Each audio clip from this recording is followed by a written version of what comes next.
عمر رضی اللہ تعالیٰ عنہ مجاہدین کی بڑی عزت کیا کرتے تھے، اور وہ مجاہد جو معذور ہو جاتا یا اس کو جہاد کے میدان میں کوئی چوٹ آ جاتی اس کی تو بے حد عزت کیا کرتے تھے۔ ایک مرتبہ عمر رضی اللہ تعالیٰ عنہ لوگوں کو وظائف تقسیم کر رہے تھے اور ایک آدمی آیا، دیکھا کہ اس کے چہرے پہ نشان ہے۔ عمر بن خطاب نے فرمایا اے اللہ کے بندے آپ کے چہرے پہ نشان کس چیز کا ہے؟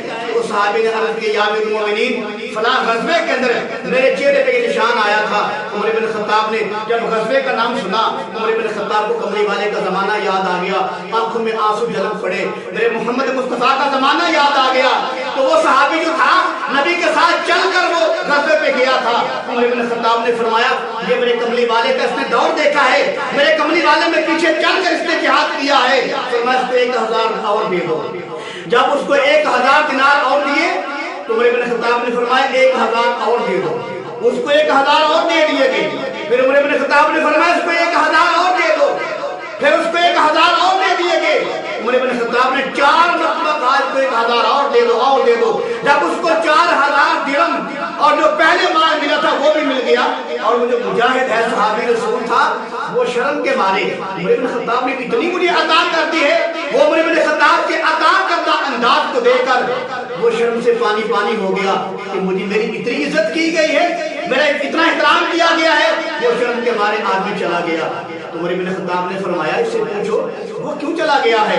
تو صحابہ نے عرض کیا یا امیر المومنین آپ نے اس کو اتنا دے دیا ہے، وہ آپ کی عطا دے کر وہ شرمندہ ہو کر شرمسار ہو کر یہاں سے چلا گیا ہے۔ پھر عمر بن خطاب نے فرمایا اس صحابی نے میرے کملی والے کا زمانہ پایا ہے، میرے محمد مصطفیٰ کے ساتھ چل کر جہاد کیا ہے، جس کی وجہ سے اس کے چہرے پر زخم آیا ہے۔ اور عمر بن خطاب نے فرمایا قسم بخدا کبھی یہ جاتا نانا اور جتنے بھی درہم میرے پاس ہیں میں 1000 کر کے سارے اس کو دے دیتا، ختم کرتا، لیکن اس کو دینے سے روکتا نہ۔ کیوں؟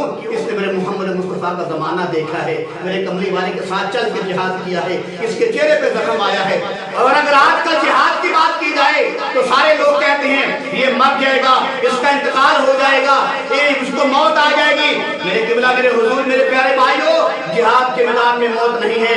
اگر موت جہاد کے میدان میں ہوتی خالد بن ولید جہاد کے میدان میں شہید ہوتے، اگر موت جہاد کے میدان میں ہوتی میرے علی بن مرتضیٰ شیر خدا حیدر کرار جہاد کے میدان میں شہید ہوتے، اگر موت جہاد کے اندر ہوتی میرے کملی والے نے 27 جنگیں لڑی ہیں پھر بھی اپنے گھر میں ان کا انتقال ہوا ہے، میدان جہاد میں ان کی شہادت نہیں ہوئی۔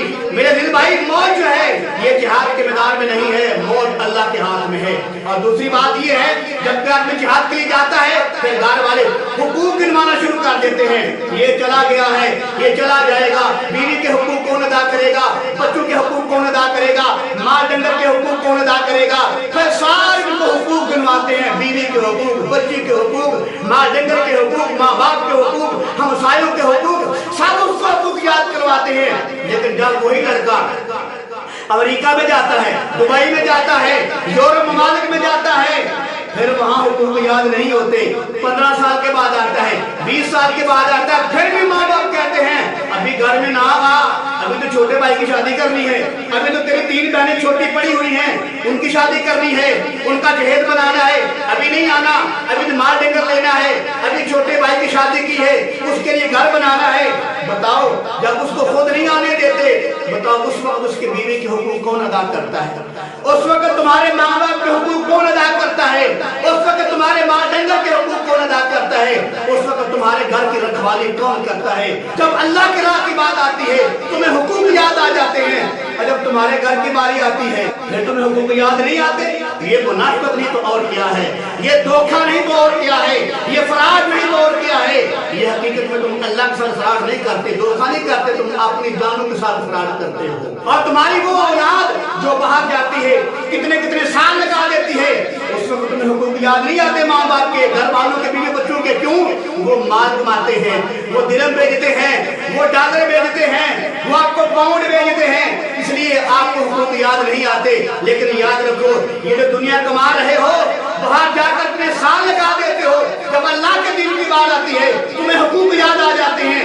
یہ جو تم دنیا کماتے ہو اس دنیا کے بارے میں میرے پیغمبر کا فرمان سن لیجئے، اللہ کے پاک پیغمبر نے فرمایا یہ دنیا ملعون ہے، اس کے پیچھے لگنے والے کتے ہیں۔ کتا کسے کہا؟ دنیا والا نہیں، وہ آدمی جو اس دولت کو ناجائز طریقے سے استعمال کرتا